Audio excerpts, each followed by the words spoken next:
48 teams, 6 continents, and only one trophy.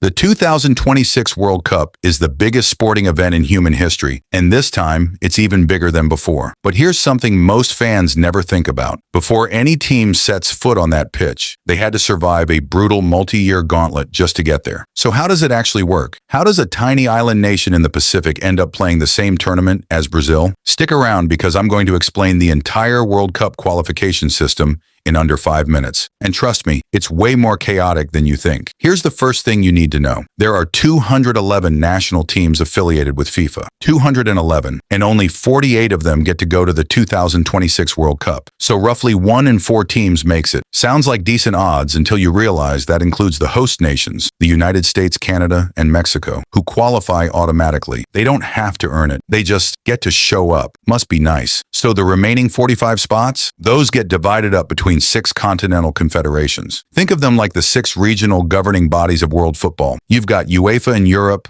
CONMEBOL in South America, CAF in Africa, AFC in Asia, CONCACAF in North and Central America and the Caribbean, and OFC in Oceania. Each one runs their own separate qualification tournament, and the spots aren't distributed equally, not even close. Here's where it gets interesting. Europe, UEFA, sends 16 teams to the World Cup. 16. That's because Europe has 55 member nations and historically the strongest teams. They play a league-based qualification system where teams are grouped, play home and away matches, and the group winners book their ticket. Simple enough. Then there are playoff rounds for teams that finish second. In theory, every team has a path. In practice, if you're drawn in the same group as France or Germany, your path leads directly into a wall. South America, CONMEBOL, might have the most brutal system of all. 10 teams. All play each other home and away. That's 18 matches per team over roughly 2 years. A full league table. The top 6 qualify outright, and the 7th place team goes into an Intercontinental Playoff. So Argentina, Brazil, and Colombia,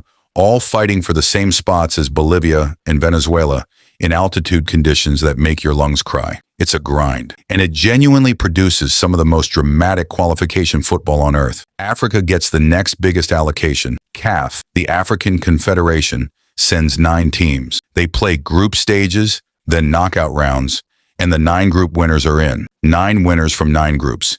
Clean, efficient. The issue is that Africa has 54 member nations. 54. So you've got more national teams than Europe, but fewer spots. The math is not kind. Asia gets 8 guaranteed spots plus a playoff berth. The AFC runs a long process with multiple rounds. The early rounds knock out the smaller nations. The final round is 2 groups of 6 playing home and away. The top 2 from each group qualify automatically. Then the 3rd and 4th place teams go into more playoffs. It sounds complicated because it is complicated, but the key thing is, more Asian teams are going to the 2026 World Cup than ever before. That's a big deal. Now here's a section most people have never even heard of. CONCACAF, which covers North and Central America and the Caribbean, gets 6 spots. But remember, 3 of those spots are already taken by the USA, Canada, and Mexico. So the remaining CONCACAF nations are essentially fighting over 3 spots. And there are 41 eligible teams. Early qualifying rounds, knockout stages, then the octagonal, 8 teams playing a full home and away league. It's one of the most unpredictable qualifying regions in football. OFC,